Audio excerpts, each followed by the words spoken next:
Começa agora o programa Sensibilidade. Apresentação: José Damião.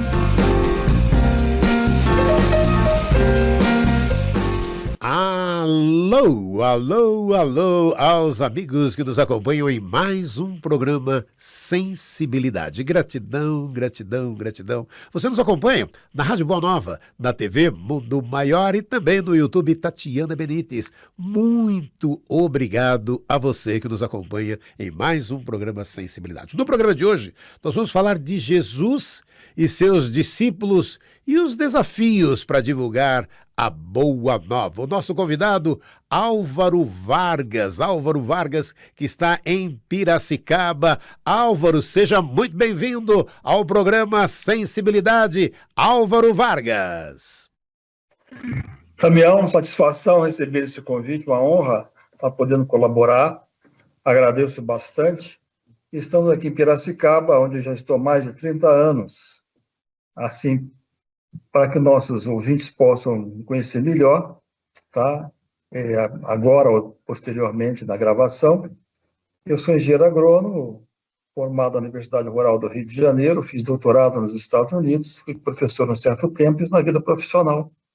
Sou casado com a minha esposa, Maria Cristina, temos 4 filhos, 7 netos. Estou no movimento espírita há mais de 45 anos trabalhando, né? E já tive várias diretorias de centros espíritas, muito dedicado ao movimento de edificação, União das Sociedades Espíritas. E esse programa, com toda certeza, a gente vai abordar um tema que fala muito de perto para nós, porque falar de Jesus sempre é agradável. A gente, nossos corações se sensibiliza e ajuda a tomar decisões, informações importantes a respeito da nossa conduta aqui na Terra, né?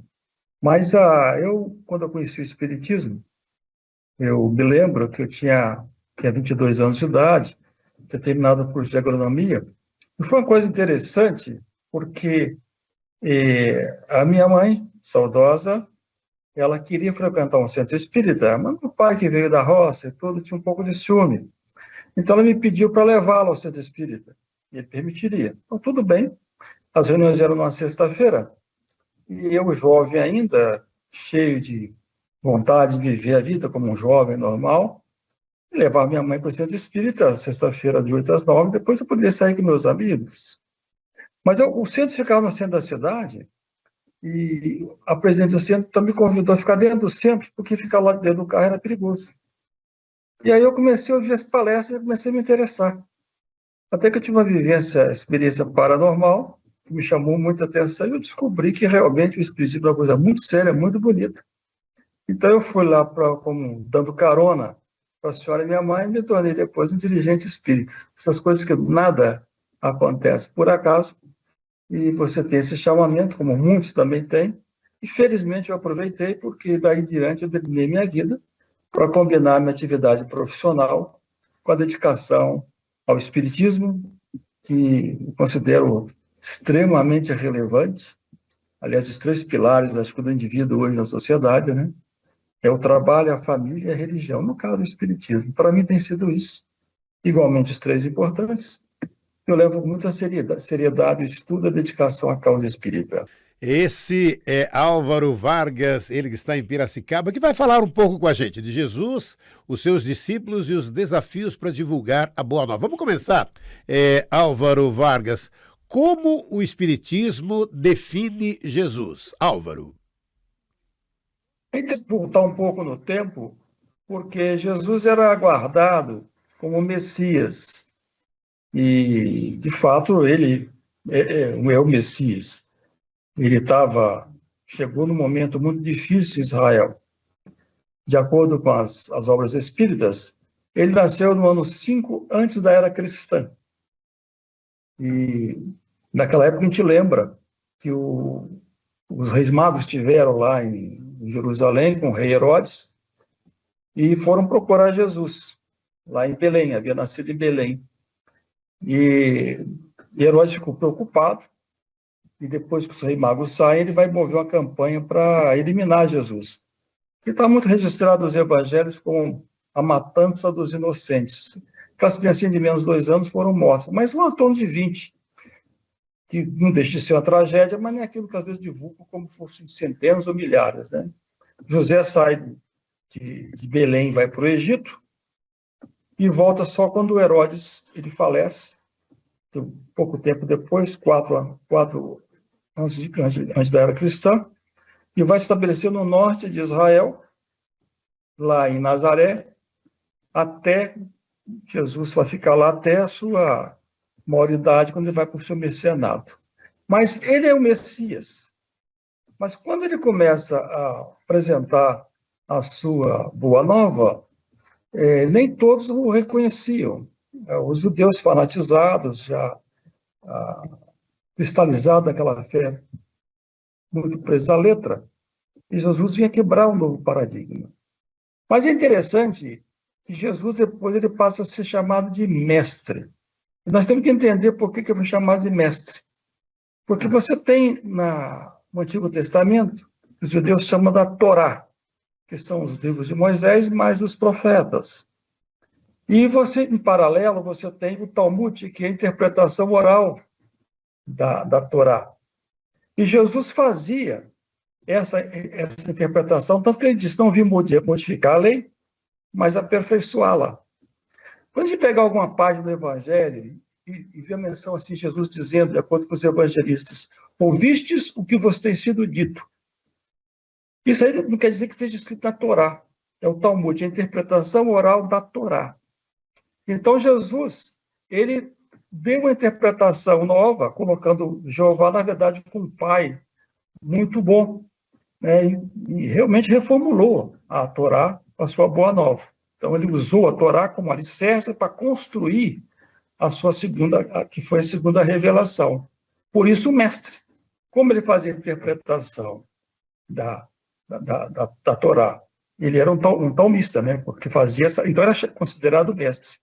Mas já o Espiritismo avança um pouco mais e coloca Jesus como espírito puro, né? O nosso guia, o nosso orientador.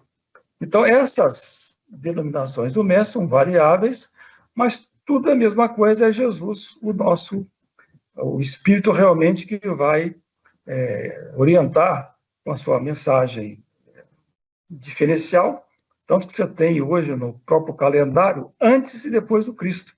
Então, mudou a toda a nossa sociedade.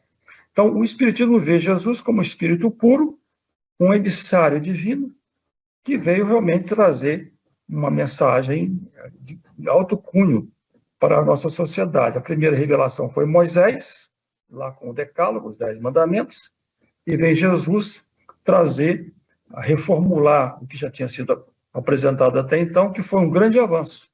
Não vamos esquecer que entre Moisés e Jesus foram 15 séculos para a sociedade evoluir, e os judeus foram escolhidos, que era o povo já mais eletivo, né, monoteísta, mas não que seja um povo eleito e seja diferenciado dos demais, porque quando fala de povo eleito, parece que Deus está fazendo uma separação. Não é isso. Cada povo é eleito para uma tarefa, como os judeus foram, como a Europa, os Estados Unidos, o Brasil. Cada nação, como indivíduo, tem tarefas específicas a serem realizadas para o bem comum. Os judeus tiveram essa tarefa, evidentemente, a abrigar Jesus como Messias. E agora conta pra gente, qual a importância do nascimento de Jesus? Álvaro Vargas. Amélia Rodrigues, o Espírito, através do Divaldo Franco, em várias obras, ela coloca que a encarnação de Jesus foi uma preparação de milênios. Então, foi muito importante. Emmanuel, no livro A Caminho da Luz, ele coloca que a comunidade de espíritos angelicais que trabalham inspirados por Deus, onde Jesus faz parte, se reuniram aqui, onde é o planeta Terra, por 2 vezes. A primeira vez, a construção do nosso planeta, onde Jesus coordenou a construção desse planeta, há 4 bilhões e meio de anos atrás. E a segunda reunião foi para tratar da encarnação de Jesus no planeta. Então, se você fizer aqui um paralelo, a encarnação de Jesus na Terra foi tão importante quanto a construção do nosso planeta. Só para ter uma ideia de quem é Jesus. E antes da encarnação dele, depois de Moisés, tem mais de 300 profecias que registraram a vinda e a saga, o ministério de Jesus aqui. Então, realmente, é muito importante. Para termos a ideia, então, da nossa idade sideral, nossa idade espiritual em relação a Jesus, no livro A Evolução em Dois Mundos, André Luiz, através da pena de Chico Xavier e Valdo Vieira, ele coloca a nossa idade espiritual em torno de 1 bilhão e 500 milhões de anos, desde que a gente foi criado. A gente vai lembrar que, de acordo com o livro dos Espíritos, nós temos primeiro o Espírito atravessando, se distinguindo como unidade espiritual, até chegar à alma humana. Então, você leva milhões e milhões de anos, né? E a nossa idade, de acordo com essa obra de André Luiz, é 1 bilhão e 500 milhões de anos. Então, Jesus já existia como espírito puro, quando criou o planeta Terra há 4 bilhões e meio de anos, quando nós nem existimos ainda. Então, essa é a nossa diferença em relação a Jesus, para entendermos a sua capacidade, a sua pureza, a sua elevação espiritual em relação a nós. Lembrando que o mestre, ele, evidentemente, evoluiu, como todos nós, em outros planetas. Qual a natureza do corpo de Jesus? Jesus, ele veio para mostrar o caminho a ser seguido, né? Então, ele próprio disse, ele é o caminho da verdade e da vida, né? O caminho a ser seguido. E para mostrar isso aí, ele não poderia ser diferente de nós. Ele está sujeito às mesmas conjecturas, às mesmas dificuldades. Imagina alguém que está, um náufrago que está dentro do mar se afogando, e o guarda-vidas lá da praia dissesse para ele voltar para a praia.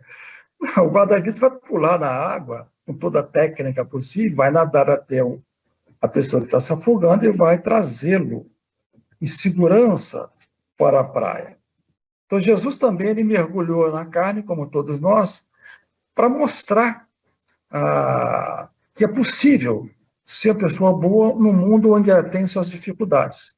Vamos só recordar que o planeta Terra é um planeta de provas e expiação. Já foi um mundo primitivo e está agora em vias de se tornar um mundo de regeneração, porque além dos espíritos evoluírem, os planetas também evoluem. Mas nós temos vários desafios. Tanto que Jesus diz, eu venci o mundo. É muito diferente das pessoas que dizem, eu venci no mundo. Ou seja, eu venci o mundo, mostrando que nós também podemos vencer o mundo, vencer as nossas limitações. Ele vem nos mostrar como se faz isso. É um desafio, é um objetivo, mas o espírito é imortal, ele tem inúmeras reencarnações, ele pode gradativamente ir evoluindo e superar suas limitações. Em cada encarnação, a gente tem um degrauzinho que a gente sobe no aspecto intelectual e moral. A gente vai, o que a gente não consegue fazer na encarnação, vai ficar para a próxima. Então, a gente vai descendo a nossa evolução nas milhares ou milhões de reencarnações, não tem problema. Mas o mestre, ele tinha que vir como carne e osso, igual a todos nós, um nascimento normal, biologicamente falando, concebido, para ser realmente a referência para todos nós seguirmos. Agora, por que Jesus nasceu em Belém, Álvaro Vargas? Olha, Belém já estava conforme estava nas Escrituras, e Jesus nasceu em Belém, registrado uma gruta, uma estrebaria, não importa, uma cidadezinha pequena, Belém. Ele poderia ter nascido em Roma, ou nascido lá em Jerusalém, que é a capital do judaísmo, ou talvez em Atenas, né, que era intelectualizada, mas foi em Belém. É um lugar simples. Agora, se a gente pensar, analisar, conforme a doutrina espírita nos explica, para raciocinar sobre essas questões, vamos lembrar que o apóstolo Paulo, quando esteve lá em Atenas, foi o único local que ele não conseguiu fundar um núcleo cristão. Em todas as outras cidades que ele esteve, o apóstolo Paulo fundou. O excesso de intelectualismo. Então, não podia ser realmente em Atenas. Em Roma por toda a sua arrogância, o seu orgulho e dominação, também não era o lugar propício. Na capital do judaísmo, Jerusalém, olha, Jerusalém estava fanatizada lá com os doutores da lei, tanto que não aceitaram Jesus. Estavam intoxicadas. Quer dizer, conforme o próprio mestre dizia, tem olhos, mas não veem, tem ouvidos, mas não escutam. E depois iria se mover para outra região, mais simples, né? Mas Jesus nasceu no lugar exato. Então, construiu em cima de um povo que já estava preparado, mais eletivo para aceitar a sua mensagem. Tanto que Jesus, ele podia ser visto como um judeu que seguia rigorosamente a lei. Tanto que ele falou, eu não vim modificar a lei. Ele não veio modificar a lei, aperfeiçoá-la. Então, ele já aproveitou todo esse conhecimento daquela região. Agora, uma outra questão, né, Álvaro, que é importante que a gente possa trazer para o amigo ouvinte, né? Hoje estamos falando de Jesus, seus discípulos e os desafios para divulgar a Boa Nova. Por que Jesus encarnou na Terra, Álvaro? Porque a gente tinha já no monoteísmo a crença no Deus único. Mas foi um grande feito sair do politeísmo para o monoteísmo. Mas essa crença é baseada numa fé até um pouco fanatizada. Hoje o Espiritismo nos traz uma fé raciocinada, entender. Não existe efeito sem causa. Você tem hoje, observar os astros, a organização do planeta Terra, as leis que regem o planeta, e sabe que tem um ser superior inteligente para que isso possa acontecer. Mas Jesus falava ao coração das pessoas, e tanto que ele dizia, né? Deus é amor, ele é amor, e quem me vê, vê o Pai. Então foi uma forma de aproximar um pouco mais a humanidade da compreensão de Deus. Então ele veio como encarnar, inclusive ser o modelo e o guia para todos nós, conforme está no livro dos Espíritos, a questão 625. Então, modelo e guia. Modelo por quê? Porque ele era perfeito. As suas ações, a sua maneira de agir era perfeita. Então, para o homem comum, qual a referência dele em termos de conduta? Com que ele vai se basear? Então, ele vai se basear em Jesus. Ele sabe o que é referência. Então, Jesus encarnou para ser uma referência para toda a humanidade. E o guia porque ele tem o conhecimento, né, tem todas as informações para orientar a humanidade no seu caminho. E sabendo pela doutrina espírita que ele, além de ter criado o planeta Terra, ele é o governador espiritual da nossa humanidade. Então, nós temos hoje no mundo, no planeta Terra, estimado, de acordo com os espíritos, 30 bilhões de espíritos, aproximadamente, 8 bilhões encarnados, 22 na erradicidade. Então, Jesus ele coordena a evolução de toda essa humanidade. É um trabalho impressionante, né? Quer dizer, vai muito além da nossa capacidade de compreensão. Um espírito coordenar a evolução de 30 bilhões de espíritos. É o que Jesus faz, evidentemente, com todos os seus assessores, os seus prepostos, né? E você acha, Álvaro, que Jesus poderia ter enviado outro mensageiro para executar a sua tarefa, você acha? Se fosse o espírito do quilate dele, sim, né? Mas ele criou o planeta e recebeu essa incumbência de Deus. Tá? Inclusive, a gente observar o Sermão do Monte, Jesus fala, bem-aventurado os puros de coração, porque verão a Deus. Mas observa que é puro de coração. E quem é que é puro de coração da nossa humanidade? A gente sabe Jesus, puro de coração. Quando Kardec pergunta também se a gente vai compreender melhor Deus, ver Deus, ele diz, sim, quando nós nos elevamos espiritualmente para sermos puros de coração. Então, Jesus poderia ter enviado outra pessoa. Olha, para esse trabalho que ele fez, não, teria que ser alguém puro de coração como ele. Então, ele veio e a gente vai vendo que vários missionários que Jesus enviou eram almas de escola. Ainda assim, tiveram muitas dificuldades. Vamos pensar, por exemplo, no colegiado Galileu, eram 12 discípulos. O que aconteceu? Nós tivemos ali Judas, que traiu Jesus, ali traiu o colegiado, por questão de politicagem, que se envolveu com os rabinos da época, amava Jesus, mas se envolveu nas políticas e acabou se suicidando. Naquela noite fatídica, naquela quinta-feira que Jesus estava preso, Pedro negou Jesus 3 vezes. E Pedro abrigou Jesus em Cafarnaum, na sua casa. Ele acompanhou Jesus por 3 anos. Vamos lembrar também, quando Jesus estava sendo preso, Pedro, com a espada, ataca um dos servos do templo, Malco, corta ali uma orelha, a ponto de Jesus mandar ele guardar a espada, né? Ele fala da lei de ação e reação, né? Vem cá, temos da espada será atingido também. E nós temos o próprio apóstolo Paulo, que foi um grande missionário, a coluna de sustentação do cristianismo. Mas o apóstolo Paulo, no início da sua missão, como Saulo, doutor da lei, rabino do templo, ele foi um criminoso, ele perseguiu muita gente, torturou.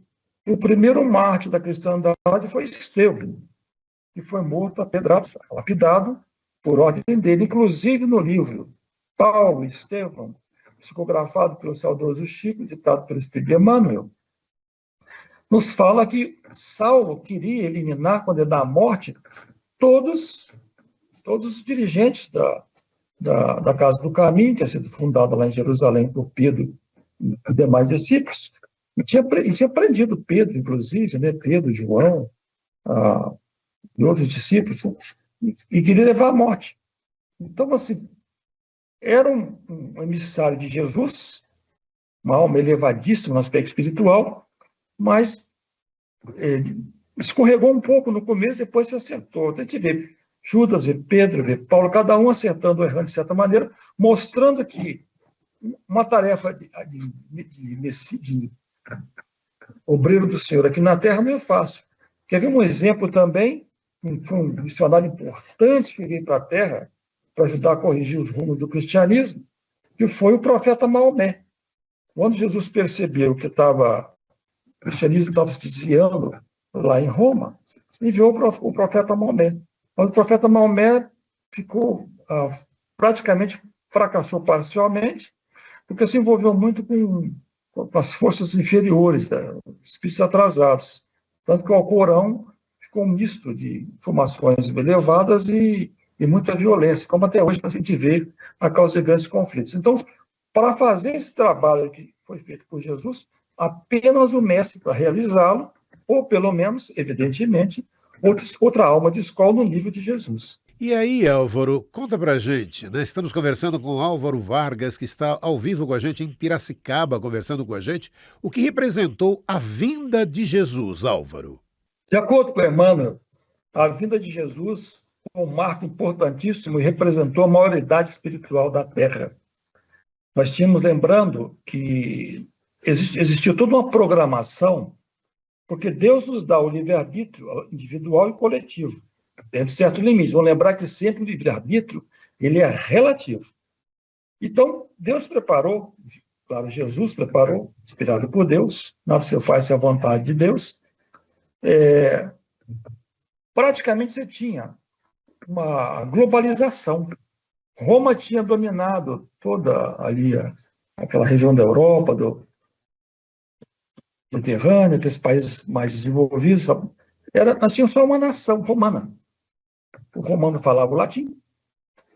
Alguns séculos antes, nós temos a invasão lá daquela região do Oriente, por Alexandre Magno, que levou toda a cultura grega para aquela região.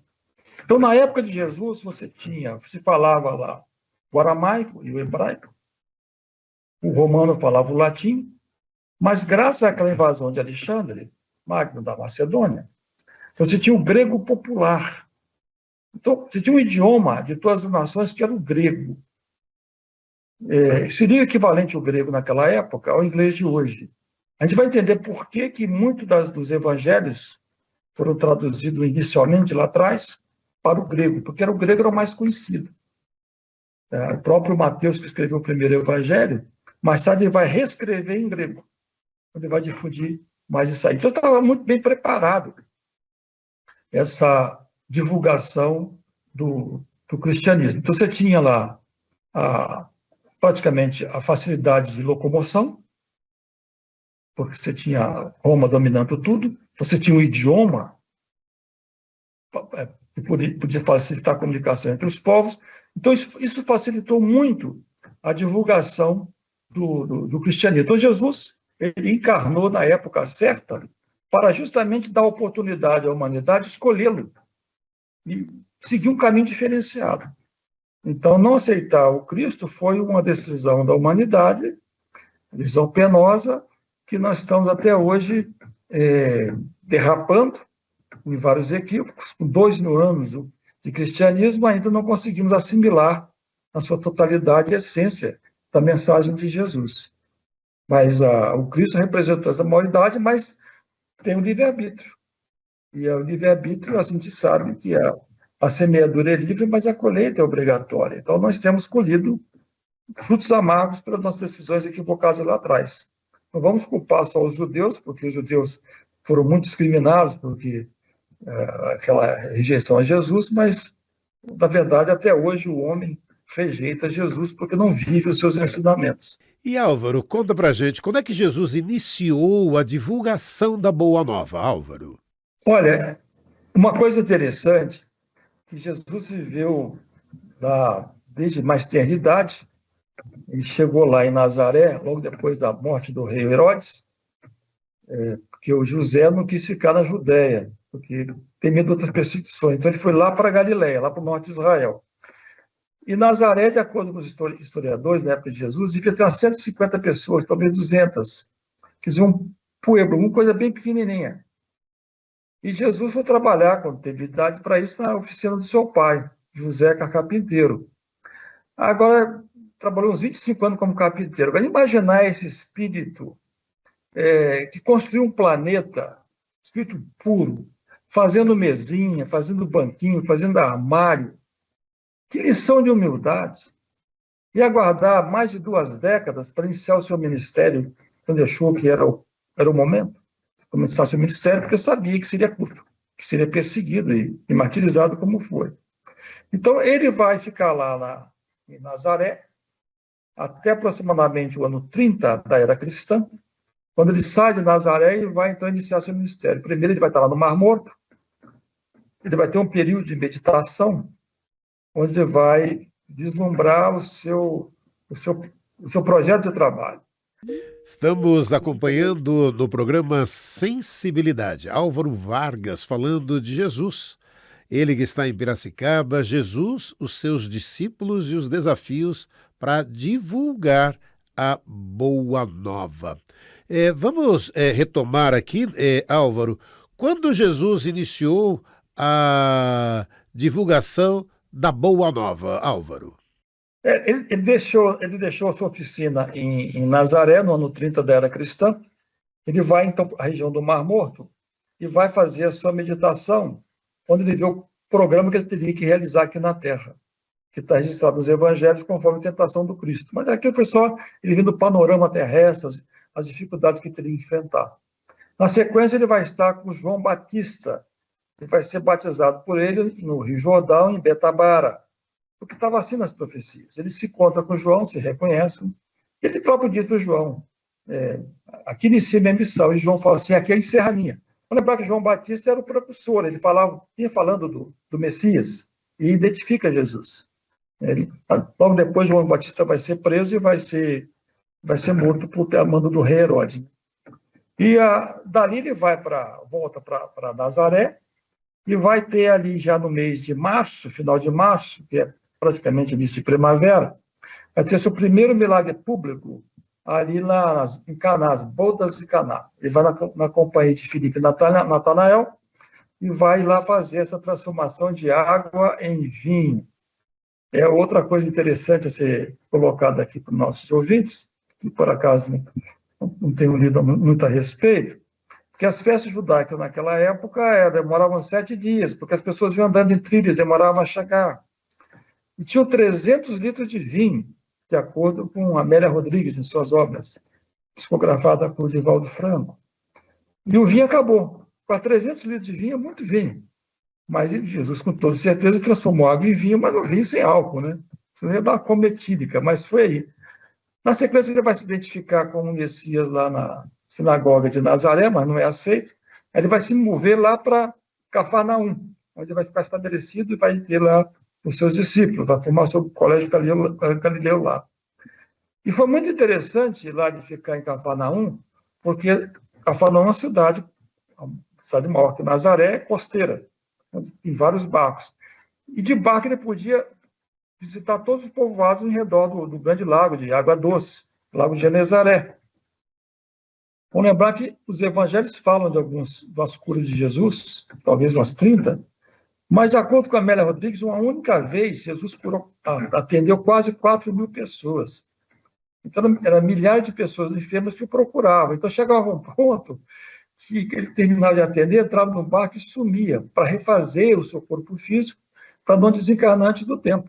Não que não pudesse fazê-lo, mas o corpo físico não ia aguentar essa dispêndio de energia tão grande que ele tinha. Então, ele ficou lá, em Cafarnaum, e concentrou a maior parte do tempo na divulgação da sua boa nova na Galileia, 2 anos e 4 meses aproximadamente.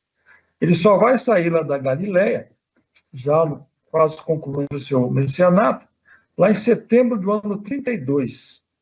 Aí vai começar a campanha da Judéia, ele sai lá de Cafarnaum, ele vai estar lá em Cesareia de Filipe, conforme está nos evangelhos, ele vai ser identificado por Pedro. Pedro disse: tu és o Cristo, filho do Deus vivo. Na sequência, ele vai descer até o sul do lago de Genezaré, onde vai ter a transfiguração no Tabor. Ele vai conversar com os espíritos materializados de Elias e Moisés, onde eles acertam os detalhes do seu martírio.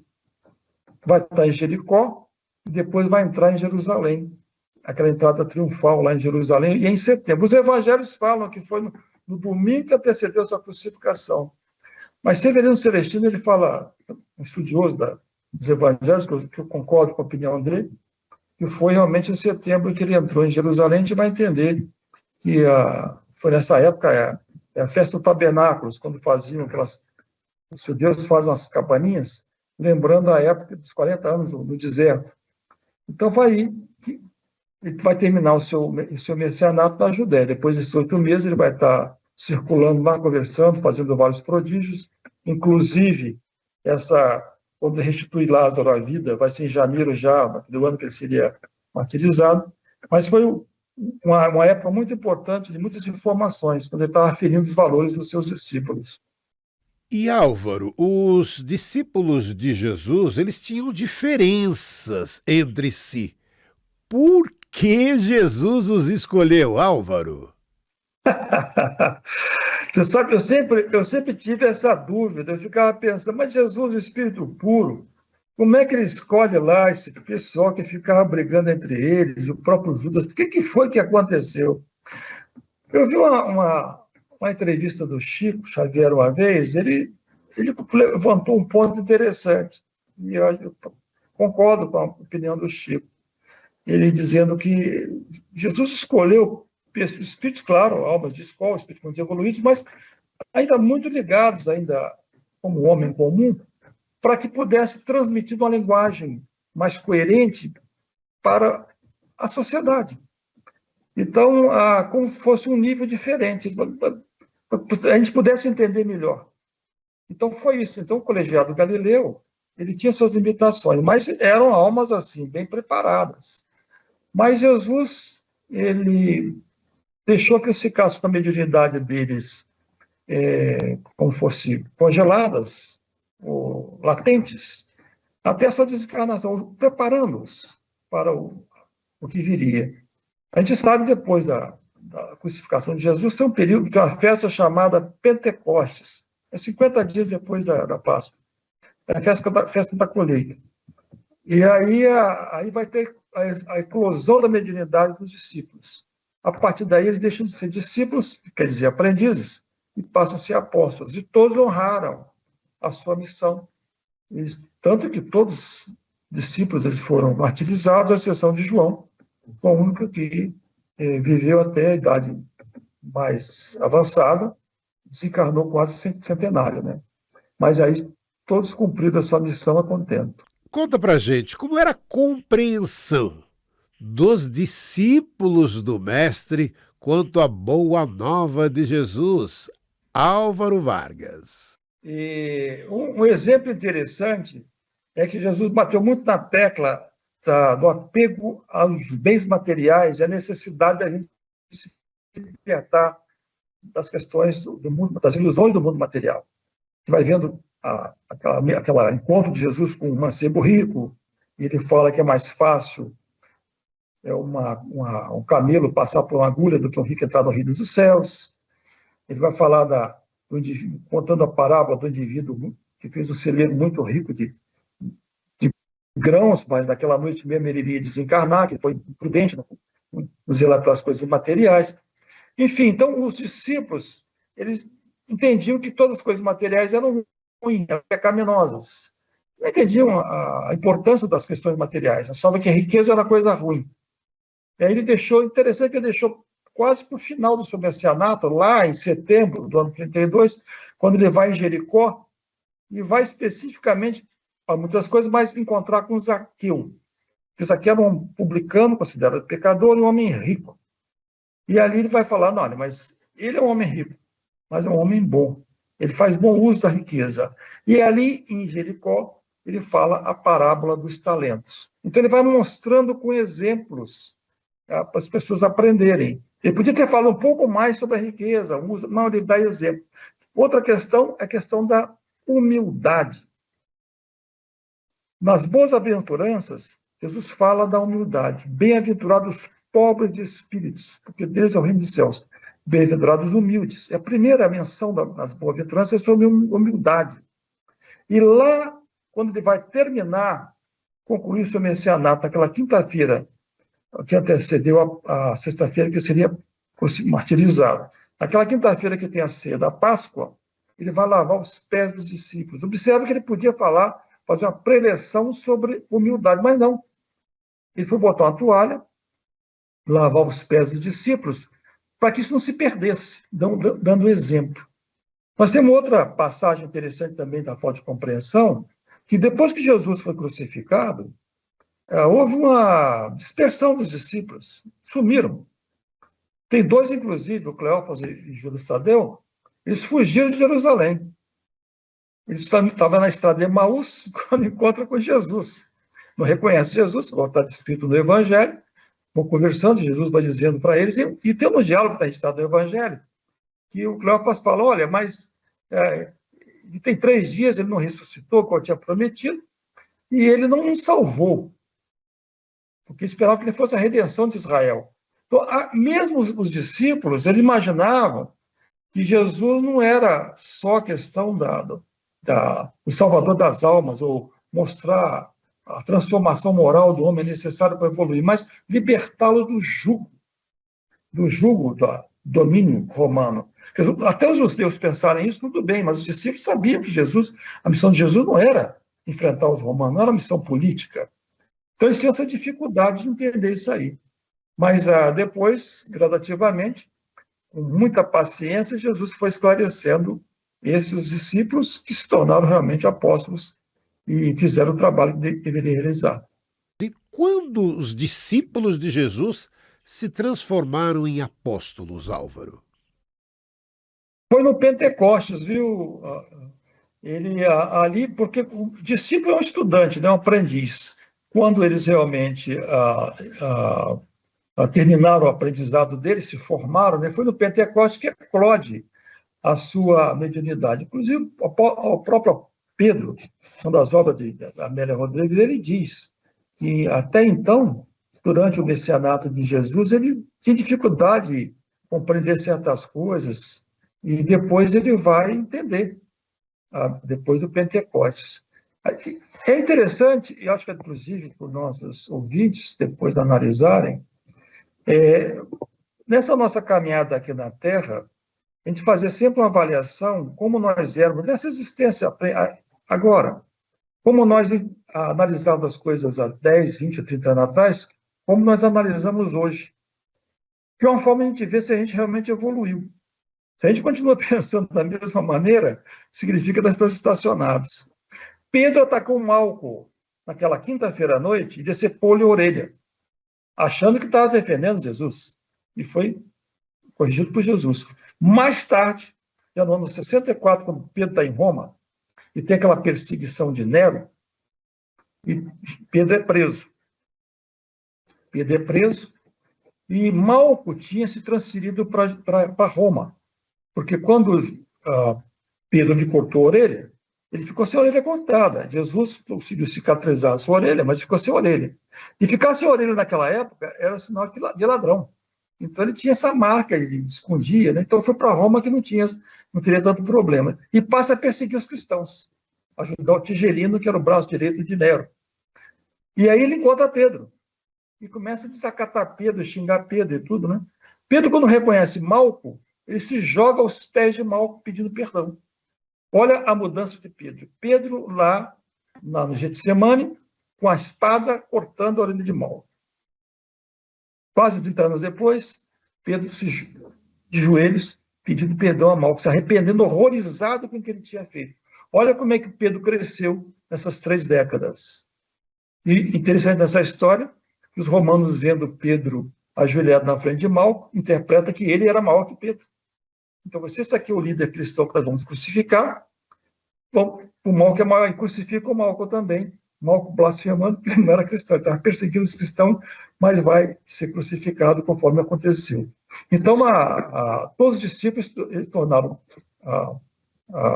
apóstolos gradativamente, com o tempo, seguindo o que tinha aprendido com Jesus e a eclosão da sua mediunidade.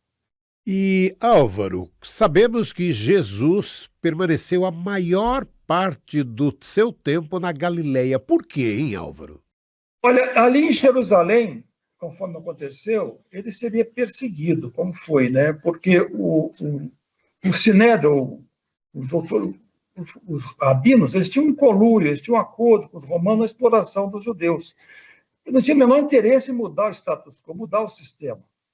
Então, eram os romanos explorando e os rabinos do templo também, vivendo às custas do povo, pagando as suas contribuições, as suas oferendas, não queria mudar isso aí.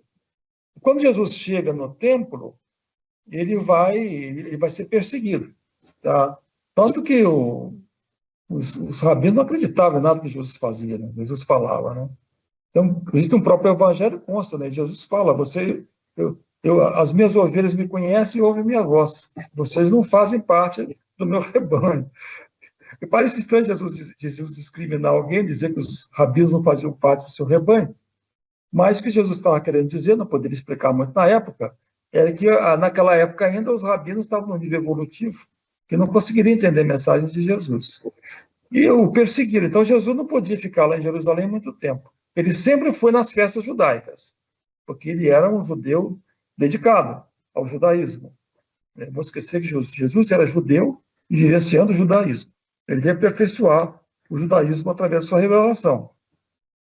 Mas não podia ficar lá muito tempo pelo radicalismo, pelo fanatismo dos rabinos. Então ele ficou lá na Galileia, que era um lugar mais simples, mais afastado, as pessoas mais receptivas à sua mensagem, mais eletivas a ouvi-lo, escutá-lo e segui-lo, conforme aconteceu. Vamos lembrar que Jesus, ele começou com o colegiado galileu com 12 discípulos, pouco mais de um ano depois, ele já está com 70 que ele escolhe para ir em pares visitar cidades que ele não tinha conseguido visitar ainda, para levar a sua mensagem. E depois da sua desencarnação, depois do seu martírio, nós vamos ter lá, está registrado nos evangelhos, uma ascensão do Cristo. Lá na Galileia, tem uns 500 da Galileia. Interessante que eu sempre achei, assim, como é que em 3 anos, Jesus tem regimentado tanta gente, 500 pessoas dedicadas como estavam na sua ascensão. Mas a gente traçar um paralelo, embora os fariseus, os saduceus não aceitassem Jesus, tem uma outra seita que aceitou Jesus, eram os essênios. E os essênios, Jesus os conhecia, embora não precisasse de uma informação dos essênios. Jesus nunca teve que aprender nada com ninguém, o Espírito já veio preparado. Mas os essênios, logo depois do cristianismo nascente, a seita dos essênios desaparece, que provavelmente os essênios aderiram à seita do cristianismo. Tem um livro interessante, chamado assim, A Grande Espera, ditado pelo Espírito Eurípides Barçanufo, muito bonita, né? Então, vai falando desse encontro de Jesus. E aí nós temos ali esses essênios, eles tinham que ficar afastados também das grandes cidades, porque os essênios eram contra a escravidão. Aceitava a reencarnação, era contra a escravidão. E naquela época, ser contra a escravidão em Roma era crime contra o Estado, porque Roma era baseada na escravidão. Algumas cidades em Roma, algumas cidades romanas, chegava a ter metade da população era escravos, mão de obra barata para fazer a máquina do Estado funcionar. E os essênios tinham que ficar afastados das cidades. Então Jesus pegou também esses essênios, pegou outros povos também, e foi levando a sua mensagem e foi trazendo os seus adeptos, né? Mas lá em Jerusalém mesmo não foi possível.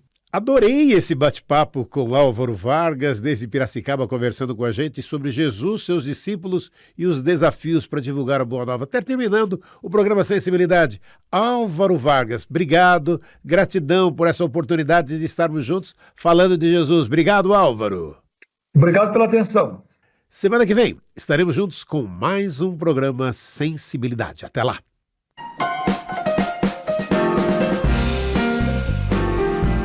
Você ouviu o programa Sensibilidade.